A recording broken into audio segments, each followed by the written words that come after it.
Hello guys, welcome to another episode of Lyric Explorer, the show where I get to invite my favorite artists and I watch them unpeel their Photoshop files and look through their methods and their techniques and their little, Photoshop short keys that they use that I've never heard about, even though they would have totally changed my life if I learned this at uni or something. And today with us we have PedroBessa. He's one of those friends that you make at Annecy, you speak randomly with a person at a picnic, and then you meet them at the arts bar the day after, and then you meet them maybe once again, and then maybe you go to London and you see them at an event, or then you discover that you went to the same university, and then 2 years later you see them again at Annecy, and our lives are totally different. We have a lot of catching up to do. That kind of industry fate, crossing paths. Yeah, so Pedro is an amazing background artist. In this exercise, in this specific painting, he takes us through kind of how to prepare a painting for a short film. How to prepare a painting that is not supposed to be the center of the attention. It's quite technical in that sense, obviously with parallax, and it's all about soup as well, which is great. To have a painting that in a kind of action scene that happens inside of a bowl of soup. But yeah, I don't want to go into more details. You guys have to watch the rest of it to see all of the little tricks. And Pedro leaves an amazing quick tip at the end. So enjoy. Hello guys, welcome to another episode of Lyric Explorer, where I get to invite my favorite artists and watch them unpeel their Photoshop files while I try to distract them and try to ask them questions to maybe try to paint a little bit better by seeing these amazing artists every single week. Today with us we have PedroBessa. We've met... I was actually just double checking because memory does sometimes swap the order of events, but we met in Annecy. I remember it was at Arts Bar. I think it was raining and we were under that plasticky thing they put outside. I remember that context at least. Or maybe that wasn't the first time we met. That was last year. That was last year. The first time was actually at the picnic. The picnic, okay. And then Pedro did a mentorship with me, and I've been seeing Pedro's work and following Pedro for a bit since then. And I was like, okay, I'm going to reach out and see this another amazing background artist to see what's hidden between the layers. But do you wanna present yourself? Yeah, first of all, thank you for the invite. I really like what you're doing with this project and I'm very happy to be here. My name is Pedro, and I've been, I don't know, like all of us, I've been drawing since I can remember, and then I found a niche in the animation industry and I fell in love with doing background art, environment design, viz dev, all that stuff. And I've been working as such for the past 3 to 4 years. Can't really remember exactly, but pretty much ever since I graduated AUB in 2021, I started my background art journey around then. Yeah, that's true. We both went to AUB. I think, was that third year when you were first year at AUB? Or was 1 year more? I had heard about you. Okay. The technicians would say, oh, there was another Pedro, but you had already graduated. But I did hear about you when I was going there. Okay. They actually told me about this guy called Pedro Martinez. That adds up. Yeah, that adds up. Yeah. I understand the struggle. Yeah. I mean, Bessa, they probably don't... Do they mess up Bessa? They don't mess up Bessa, but Bessa is a strategic name, despite being my favorite, because it's very easy to pronounce in English. I have 6 names, so... 6 names? I definitely stuck with the easiest one. What? Okay, wow. Yes. Wow. People in typical Portuguese fashion. Yeah, people, when I say that I have 4 names, people are like, wow, 4 names. But you just, even I'm surprised, This is a royalty naming here. I think my parents couldn't decide properly, so they just... That's jokes. Show them all. That's funny. So tell us a little bit about this painting. What's the context for this? I can see some kind of layout informations for 2 different shots, maybe a camera movement. What's the context for this painting? Yeah. So this is a camera movement, and this is supposed to be... The action is supposed to be happening inside of a noodle bowl, a noodle soup. That's the world that we're in right now. Love it. Yeah, this is part of this crazy project that I'm doing with some friends where, as you know, the animation industry has its ups and downs, and I'd say we're going on a down right now. And a lot of us, since we have graduated or inserted ourselves in the industry, we've noticed that it's hard to find stuff to work on. It's hard to find a stable job or to have a place to learn or be mentored by seniors. So what we decided to do was, why don't we just do something like the projects that we would like to work on? This idea was born in a Discord server that we're all a part of. The setting came because the server is called The Soup. Okay. Which, because it's like a big soup of people. And when we decided to make a project, we decided we should just make a fake ad, because that's what a lot of animation projects are right now. They're ads, they're commercial, boutique animation, as they call it. So we decided to make a fake ad. And when the question came, okay, what are we promoting? So it was obvious, we're going to promote soup. So we knew we wanted to make a fake ad about soup, and we wanted to do something like anime. So we are doing two things I love, like anime fighting. Oh, yeah. Yes. Three things We're I love. having an anime fight inside of a ramen bowls noodle soup kind of thing. Oh, so okay. that hopefully that explains this environment. That's why this is. Okay. So when I first saw this, especially because of that, I'm gonna say little chop of like spring onion there, like on the left, I thought this was some sort of like Sonic Heroes type thing, where it's like the racing, and then like there's a part where like in Sonic Heroes PS2, amazing game, they kind of go on the water, they go so fast that they don't drown, and I thought like this is gonna be some sort of like inside of a like soup race of like with like someone like racing through these different tracks. But okay, it's still epic, so we're still gonna have our fight scene, but not Sonic Heroes. Not like the racing you're not part. entirely wrong.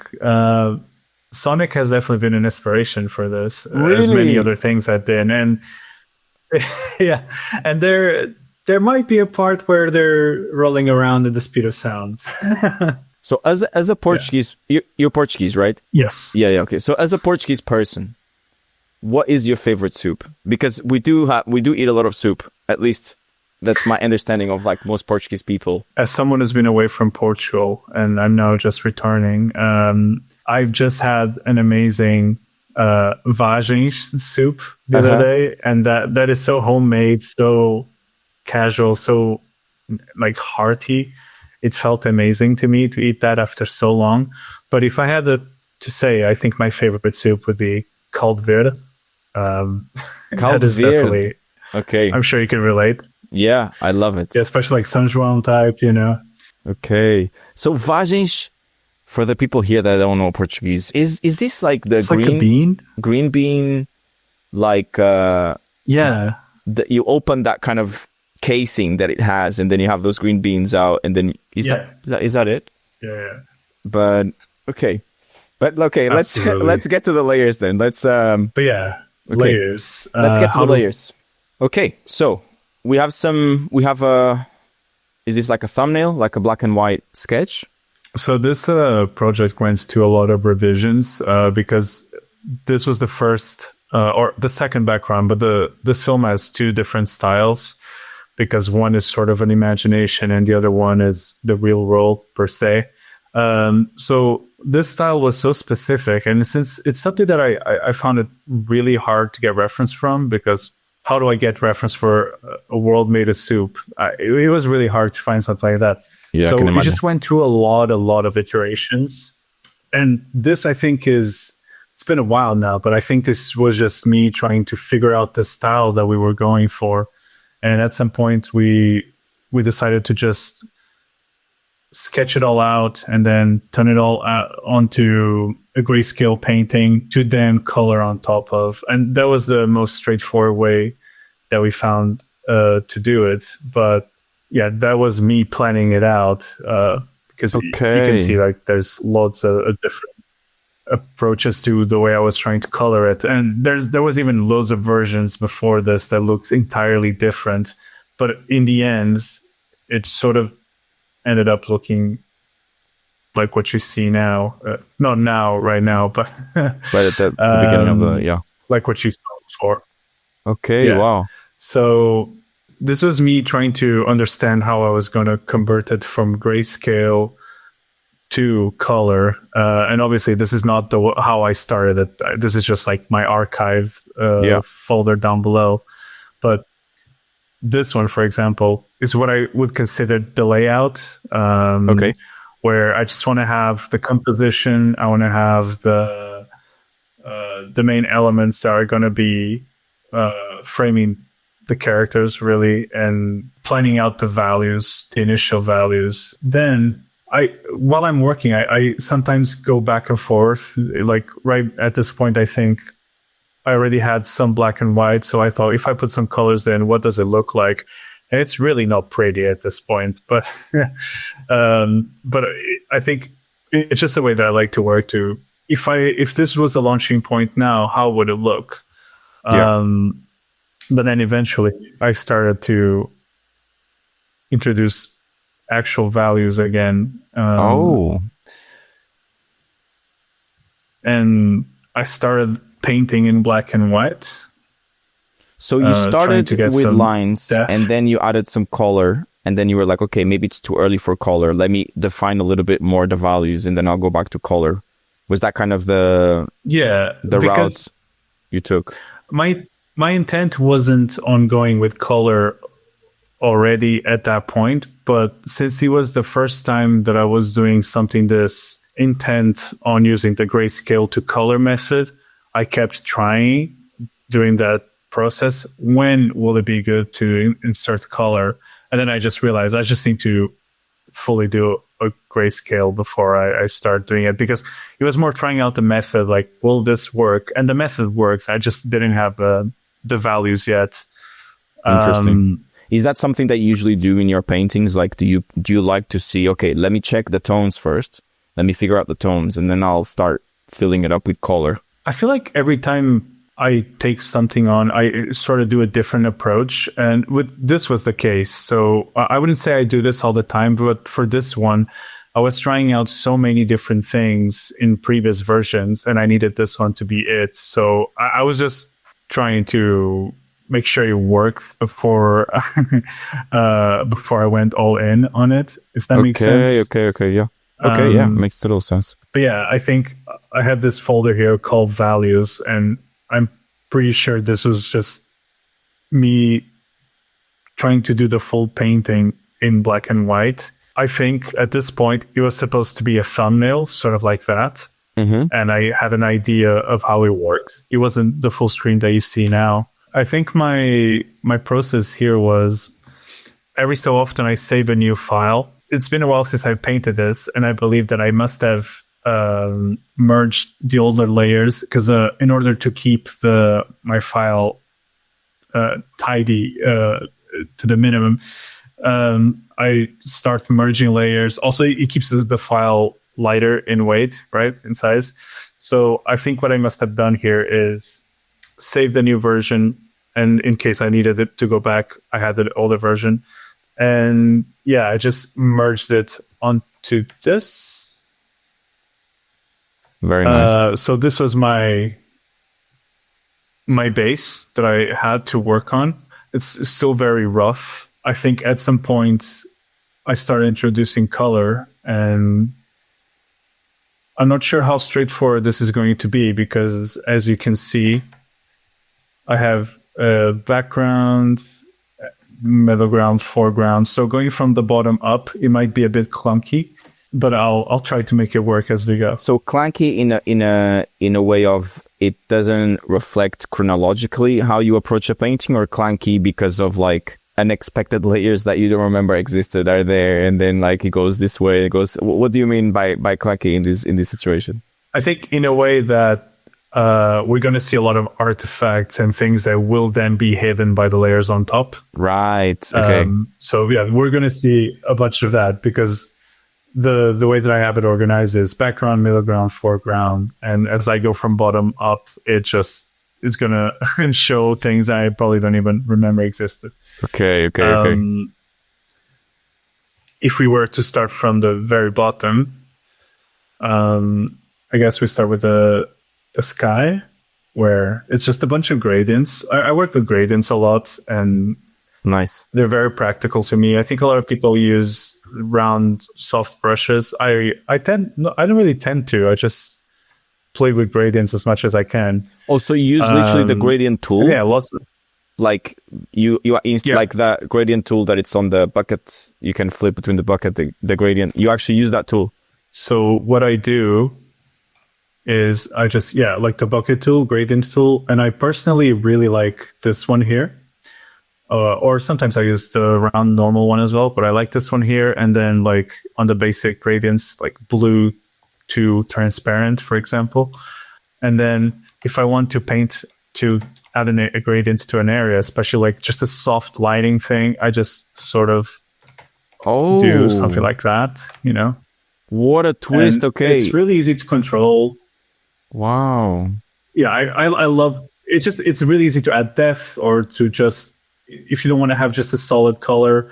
Yeah. If you want to have like a subtle lighting as well, it's really great. And wow. Because I would have definitely done that with a soft brush. I would have never thought about like using that gradient in that really, because you used it in quite like organic way. Just like, okay, I'm just gonna drop that shadow in that corner there, this angle here, and then you swap the color really quickly. I would have done that with a circle soft brush, but that's a really good take because it already gives you that perfect line, like whatever angle you choose, of course. Cool.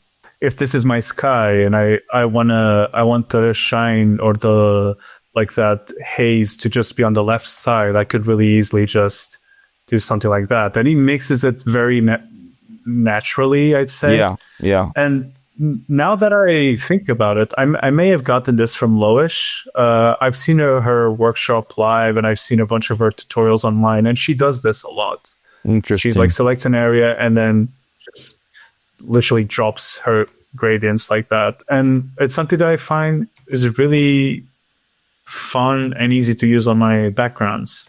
Yeah. But yeah, that's my one of my approaches, and that's why you see.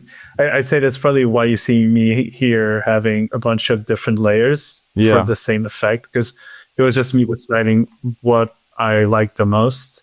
And if we keep going, then this would be, I'm assuming, the water, and going from gray, we had like the gradients in black and white, and then with just a color layer, or actually no, this is just a normal layer. And then I start adding the elements for the horizon.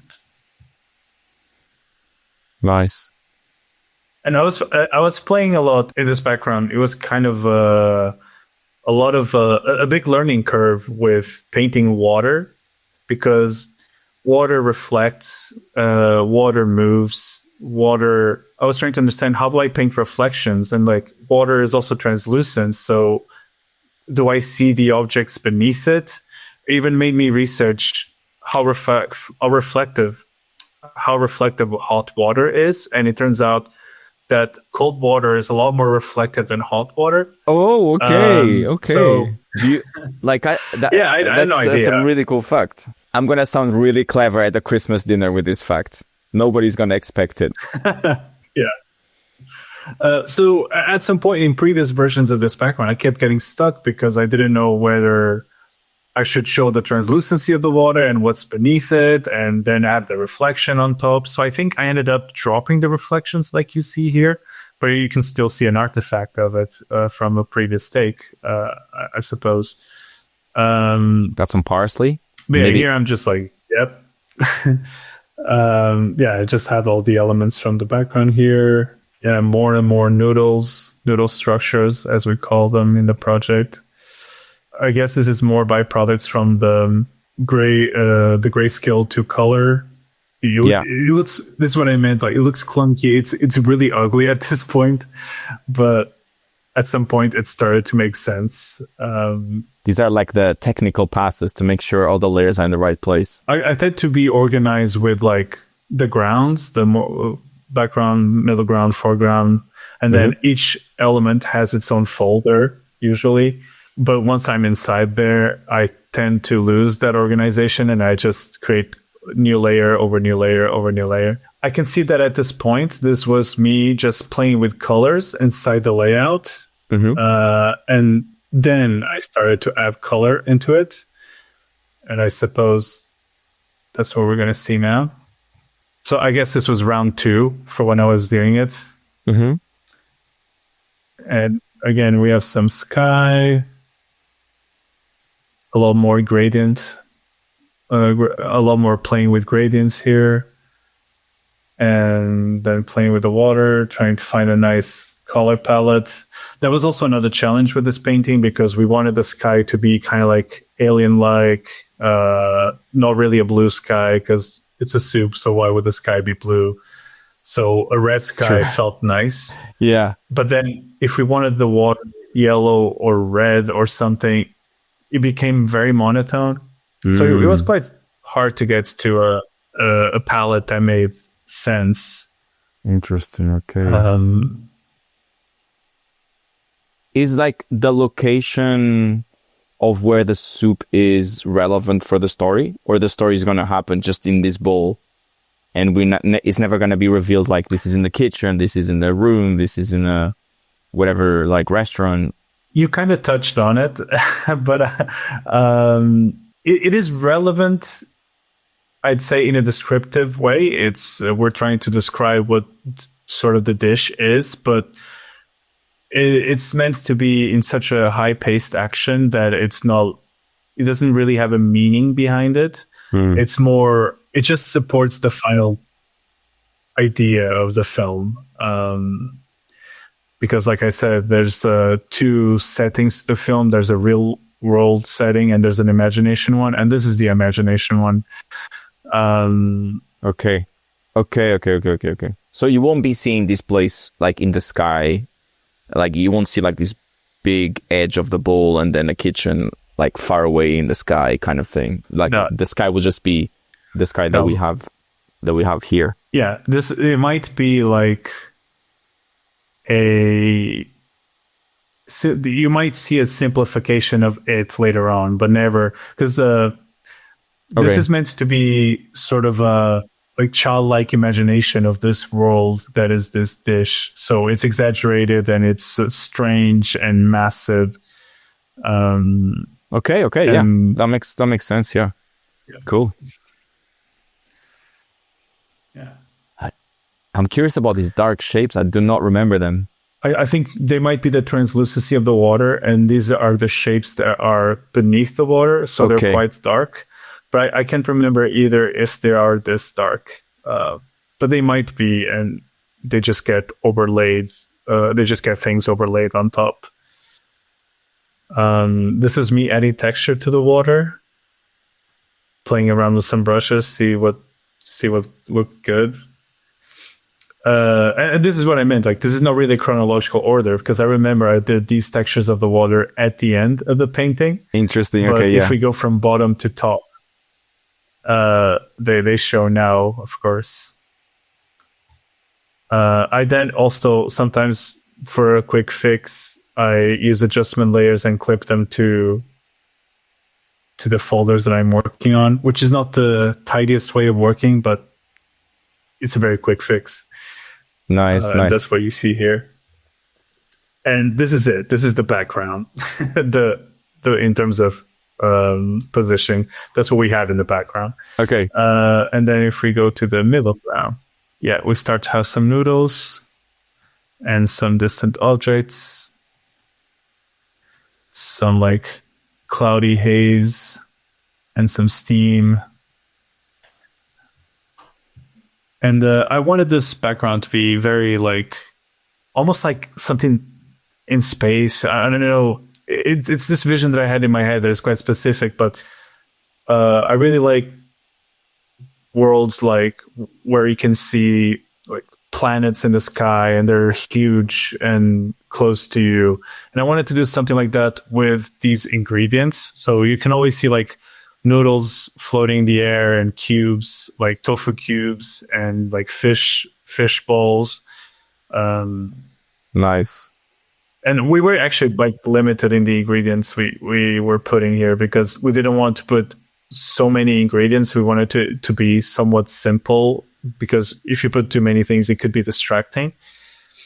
So we ended up with some cubes, parsley, a green onion, and fish balls, and some like bok choy leaves, and that's pretty much it. Nice, nice. And yeah, more cubes, some more steam to add some, like, I don't know, heat, some Yeah. some juice to the background. Another fish bowl, and it's interesting because like I've learned during this that a lot of times converting from gray to color, it doesn't really give you that like very pretty colors, so you just have to paint on top of that to make it look a bit more like what you need it to. And that's something that we're finding a lot now Interesting. in the production, now that we're actually painting backgrounds now. Some floaty bits, some green onion and parsley. These all need to be separated because our idea is to, at the end, make them move slightly and float slightly. Nice, nice. Just it just adds a lot to it instead of just having the whole thing still. Yeah. So you're already being considerate of like parallax and stuff with this. That's why you're dividing all of these folders. So then after compositing, you can have control over that. Yeah. Very cool. We have an amazing comp artist, probably the best comp artist I know. His name is Scott, and he's ready to attack us if we don't separate things by layers and folders. And we are truly blessed to have him on the team because he's made the production so good. Basically, he's really helped us a ton with. He's taught us a lot. I think the best thing about this kind of project is just learning with each other on how to make things as a team, to set up the work for the other person, so that they don't have to struggle or go backwards. But yeah, we're separating everything because it's just better that way. Nice, nice. Shout out to Scott from here for comps. Yes. Okay, nice. And yeah, more parsley leaves, some more steam. And the reason why everything else is also separated, I also have some experience with comp and After Effects and stuff. I've actually animated this background like as a test, like the steam moving and the leaves floating a little. And I knew also that to make that happen, I need to have every single one of these elements. I need to have every single one of these elements separated because it just makes things so much easier. Like I know that if I put this on After Effects now, I'll just grab this layer and animate it with like a wave warp or something, and that's it. That's job done. Instead of having to cut things and separate them in post. It's funny because I named this guy Old Forgotten Noodle because at some point I got feedback on it, and I really liked that addition, but it just didn't work. So I guess I put some humor in my layer naming as well. Do you leave like jokes for the comp artists, like hidden layers there? Like, okay, you're not expecting this layer here, or some funny titles, since like somebody else is going to be comping. I mean, not this one you said you comped, but for Scott. I was actually scared of having a note to myself here that would be slightly embarrassing, like maybe a swear word or something like "this sucks," but actually I don't have it here. But I did that to myself, but I never thought of leaving notes for the comp artists, so I might do that at some point. Where I was like, Noodle Tower, where you were right, the characters come speeding down that tower of noodles, and it's going to be one of the focal points of the shot as well.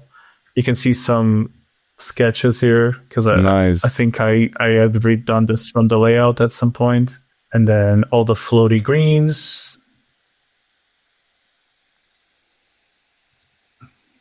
Wow. Yeah, all of these will be moving in the background. And these are at all some painted point. with like normal blending mode. Like you don't do any like blending modes of multiply, overlay. They're just painted with like normal. I don't tend to. Wow. I think it's something that you actually helped me with as well. Because if I remember correctly, you don't really use blending modes either, right? I think I used too much. I don't know. Like I feel like I mean I use multiply, overlay, sometimes color dodge. And I think in my mentorship I work mostly with like multiply and overlay. Those I think maybe if I'm doing like artificial light, which I think in the painting that you did, because it was daytime, it was mostly overlay. We didn't have any like neon light kind of thing. In that bedroom, the skater bedroom that you did. Yeah. I think there's definitely a thing such as relying too much on blending modes. And I used to do that. And at some point, I realized that the way that I like to work the most is I paint everything and I try to think of, if I were to apply a multiply mode here, then it would probably look like this. And I just try to do that manually. And then once I have the full or close to the full picture, I can tell that some parts need a bit more lighting. And usually that's when I apply like a multiply layer overall. And I found that that's the way that it helps me a lot. I do kind of the opposite order. So I start with blending modes. And then I get a bit tired of the look of the blending modes. And then I paint on top to kind of compensate or to add more like unpredictable colors. If I do a shadow, it's going to be just a darker version of this color, but I actually wanted to make it a little bit bluer. So like I paint that shadow a little bit bluer on top. So I kind of do what you do, but like in the opposite order. But I do think I should do more what you're doing, which is like, okay, I want to add multiply. What is this going to look like if I add multiply, and why don't I just paint that?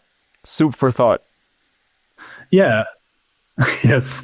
I think there's also like, it also depends on the style a lot, because I remember when you showed me your process, it really clicked and it made a lot of sense.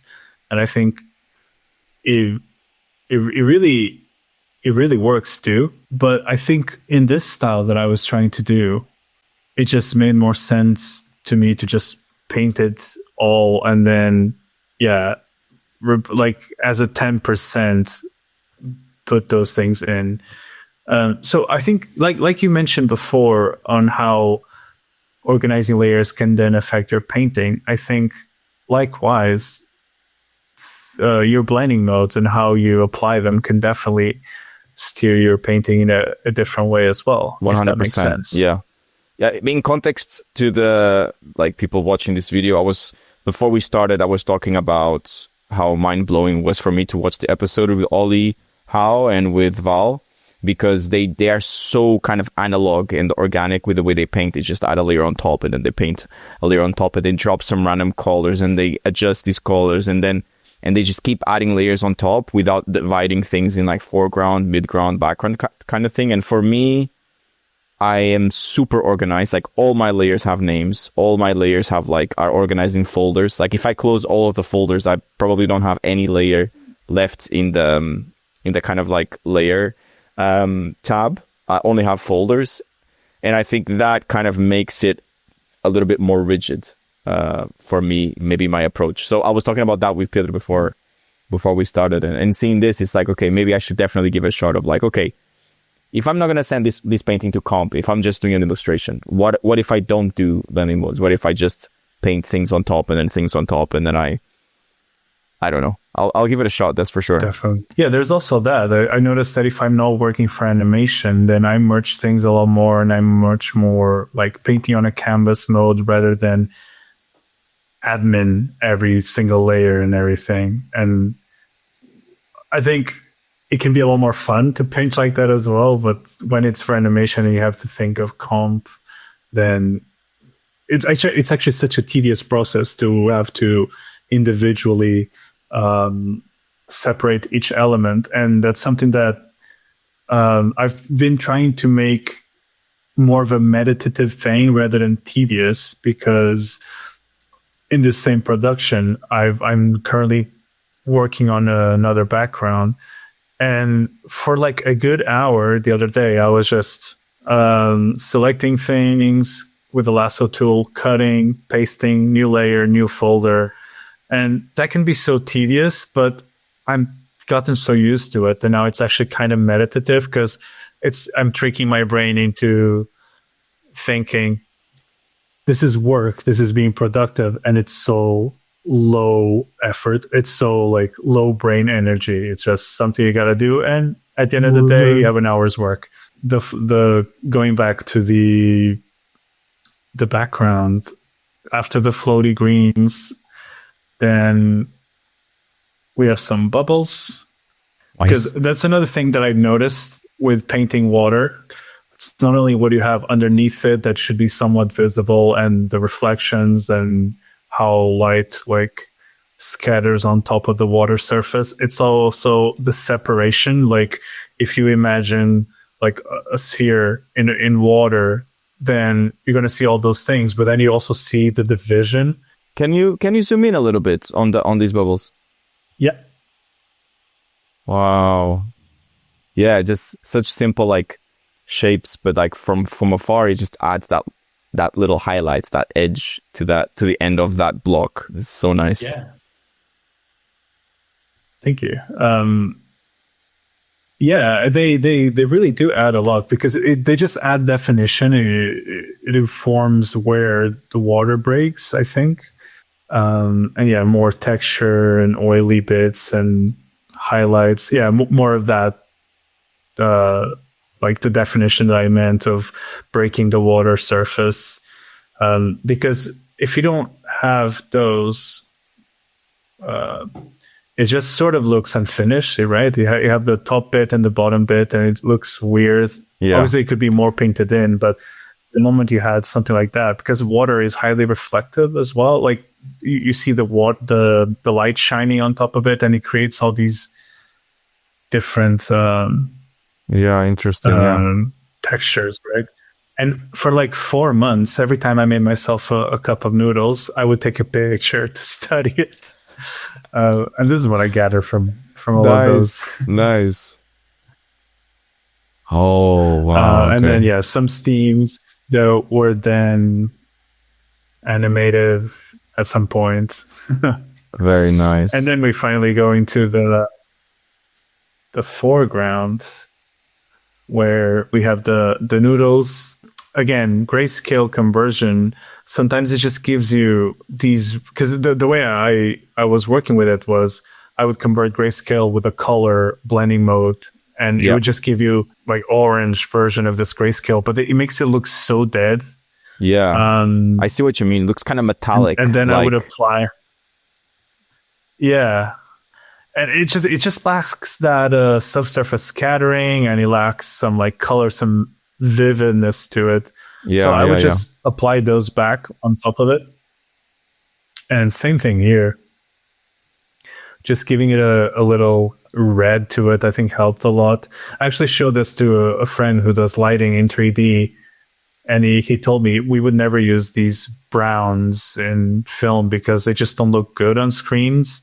And yeah, I then tried to just add some. It's very subtle, but I think just adding a little bit more red to it makes it look more translucent as well, which this material, these noodles, tend to be. Especially with the sky. It's like the sky would illuminate the shadows with this kind of reddish tone.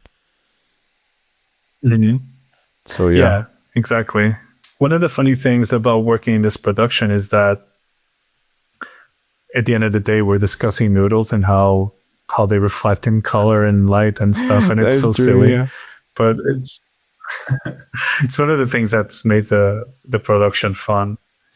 And then that's it. That's the foreground. Then we have some lines, but you can actually see how where it changed from the initial layout as well. You made it slightly more diagonal. Interesting. Yeah. Have you ever seen Bleach? Like the anime? Yes.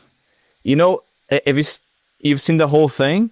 The first anime that ended, yes, but I think they released a new continuation. So I'm talking about that first one because this kind of reminds me of like a soup version of Hueco Mundo, you know, with those minimal platforms where they have the battles against the espadas. It's been I like love that saga. It was bugging so my cool. brain. Like I was like, wait, this reminds me of a location. Like, okay, this is like ramen version of Hueco Mundo. And yeah, like you have this, like all of these really, Like the deserts.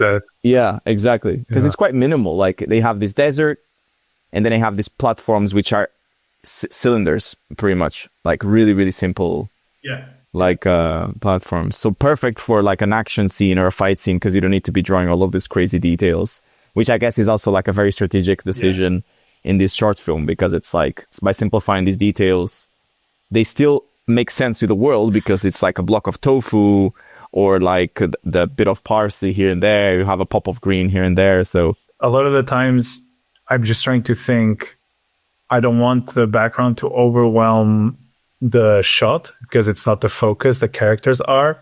So I've always tried to make it as simple as I can, but still make it visually interesting. And this is the part where like imposter syndrome comes in and am I doing that right? I don't know, but I'm trying. It's looking cool. Let's see at the end of the film how it works out. But yeah, it is definitely, I always try to make it as simple as I can and not have too much detail. And this is how it's going, yeah. And you mentioned like enemy fights and all. And speaking of which, I think we've come to a good point to show the characters. I wasn't expecting this. Okay. Oh, okay. Because they were always there in the layout. I didn't again, like since we started from the bottom, you didn't get to see them until now. But is that a shiitake mushroom? 2 characters. Yes. So the characters are personifications of the ingredients, and the main character is actually a mushroom. I'm sorry, not a mushroom, a shrimp. And there she is. And she is fighting the mushroom character because in the real world, someone might not like mushrooms. And in her mind, she's a shrimp fighting the mushrooms. It's a bit silly, but it would make sense once we see the film. Right. So now, yeah, this is me trying to sort of like comp it in and make sense. Because again, I also wanted the background to complement the characters, and we have a color script. Again, shout out to Scott. And I was trying to complement that to the background. And I think if I'm not wrong, we will still need to revise this background to make everything work more seamlessly with the whole film and the color strip and everything. But yeah, this was the very first background that was finished for this sequence. And yeah, the characters were always there because I needed to make them work for the characters and not just because I wanted a pretty soup background. I also wanted that, but yeah, I wanted to give them a world to live in. Like that diagonal on the noodles on the left, like it's pointing towards our shiitake character here. Yeah, very nice. Yeah, we wanted, because he's going to be sort of like a vignette effect, and she's the one that is being animated in the shot. So yeah, very nice. Hopefully the composition works. Thank you. And just like you were saying earlier as well, there's I always have a value check layer too, because it just helps. Yeah, always have it. Very nice. It's so funny when you turned on the characters. Then, I wouldn't expect. I wasn't expecting that to be the scale of the characters. The way I was imagining characters, they were so much smaller. Like I would imagine this one of those shots where you have like Gandalf in the foreground coming in like really small, you know, like coming in. But now I see this scale and I'm like, okay. So this is the scale like for this shot. Massive. Yeah. Okay. It's like, it's really nice to see how I guess this happens when I'm reading manga and I'm looking at these characters black and white, and sometimes in the cover I get to see the colors, like, oh, okay, so that's the color like the artist chose for this. Like I remember reading Toriko, and I was like, when I saw that his hair was blue, I was like, I wouldn't have picked blue, but it works so well. And same thing with his scale. Like I wasn't imagining this was gonna be the scale of the characters when I was looking at the background. That's definitely happened to me with manga as well. Very nice. Yeah, thank you very much. There's also, obviously, you're not really gonna see anything outside the black. And then I think so it's nice to add a little bit of noise because it just fills the gaps a little. Yeah. I think you also do that. I think I did that with you in the mentorship as well. Yeah. Love a cheeky bit of noise. And then this shot is a slight parallax, so you will see it's moving slightly from A to B. Cool. And then I clearly had some notes here, but that's not in the background anymore. But yeah, that's this background. That's the background. Okay, like for this. So for this new, I'm trying this new thing. I've already spoke with Pedro before this, where at the end of each session I ask for one quick tip, for like a small tip that you would give, if you could give like a very tiny one that like kind of helps you every day with your paintings. What would be your quick tip? Right. So my quick tip is something that I've noticed. If you know it already, that's awesome. But I've noticed not a lot of people know. And I don't even know how I found this. I think I saw it like 12 years ago in a YouTube video, and I've been using it since. But there's this tool called the history tool on Photoshop. And I absolutely love it and use it all the time. And it's great, especially when you make a mistake. So this, if you go on Window and get the history, you'll get this little window there. And I'm going to show you real quick how to use it. So every time you add something, it registers it here. And this is basically your Control Zs and how many Control Zs you have. If you go on your options, you can increase it to like 50 to 100, but that will decrease the performance, of course. But I think the real way in which this tool shines is when you do something and then you do something else, and then you want to go back to the first thing you did and you can't. So I'm going to show you how to do that with this. Oh, so okay. Here we have, as you can see, I have like a circle shape here on top of this cube. And I am going to decide that I don't like this circle shape anymore. And instead, I want to make it a triangle shape. So I'm going to do that like this. Okay, so now I have a triangle shape there. And I'm going to go and keep painting my whatever. And I'm going to go on this face, and I'm going to draw a circle there. And where is my colors?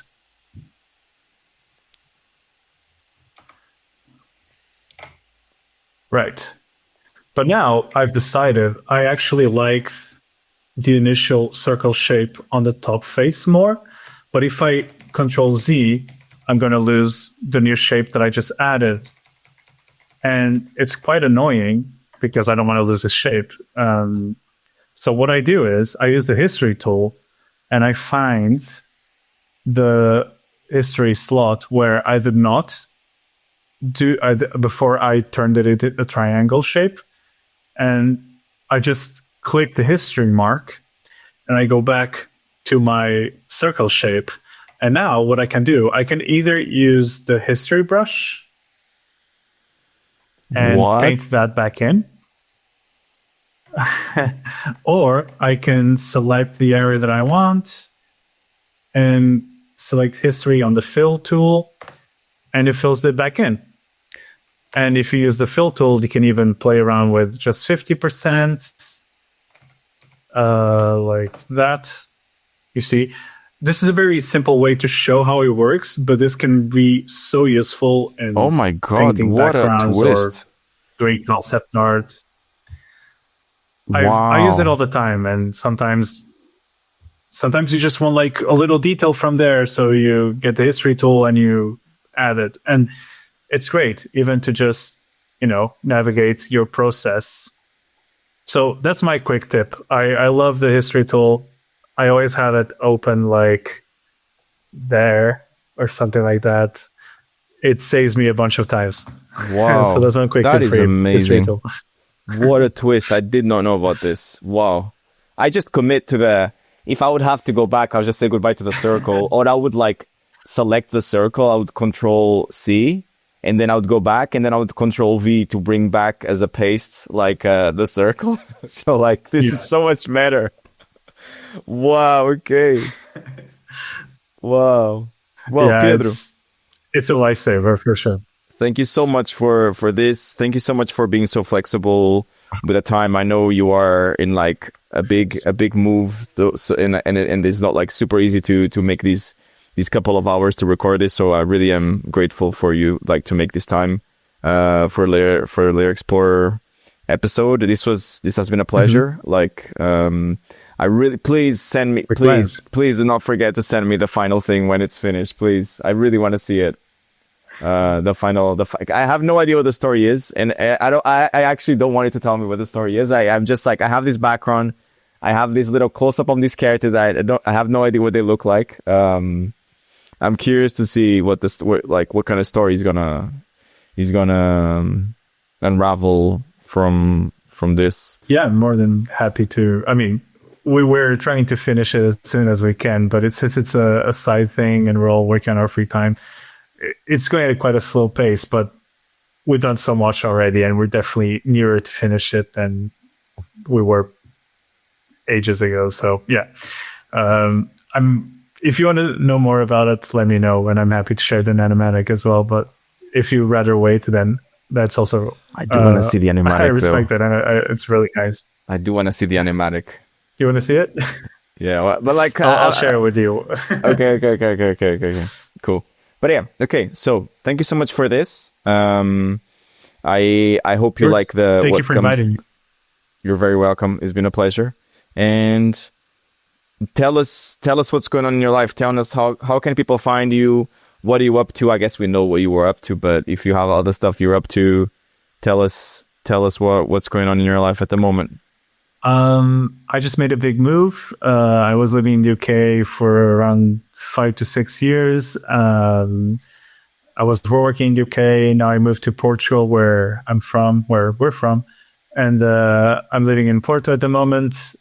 I'm still working for the same studio I was working before. A big part of my free time goes into this project that I love, and I'm so proud of me and my friends. And we cannot wait to share it with you.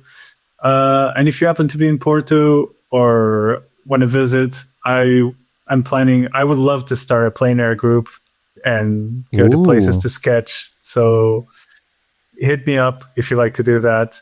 That sounds really fun. Check out Sipsy Studio on Instagram. That's where we post our stuff. And you can find me at pbessat on Instagram as well. So yeah, that's it. That's how you can find me and my work. Amazing. Guys, this is another episode of Layer Explorer. I hope you enjoyed this at least half as much as me. I don't think you will be able to enjoy this as much as I did, because this was really an amazing episode. And I'll see you guys next week. Take care. Bye-bye.